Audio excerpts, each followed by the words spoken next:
like, and subscribe, guys. See you tomorrow. Bye. But I'm going tomorrow in my classes with my classroom. And see you tomorrow. Like and subscribe with me. Like and channel with me. Bye. Well, makeup, many makeup. Now is bye. See you tomorrow. I need lipstick. I need lipstick. Is it savings? Sa may definition yung savings natin is either I have many makeup. Or na-complete yung original product na kinaglag.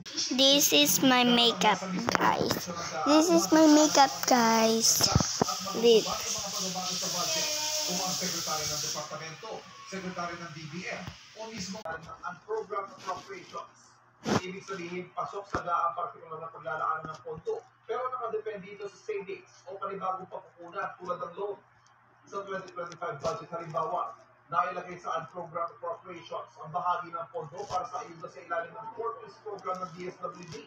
41.8 billion ang hinihingi ng kagawaran para dito. Subscribe, guys.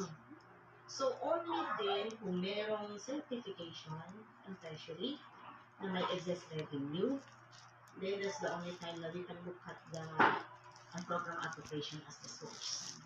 Para sa GMA Integrated News, Ivan Mayrin na nakatulong, 24. See you tomorrow, guys. Like and subscribe, guys. Sila Jeneline Mercado at Dennis Trillo. Up for a challenge na may kasamang excitement ang dalawa dahil sa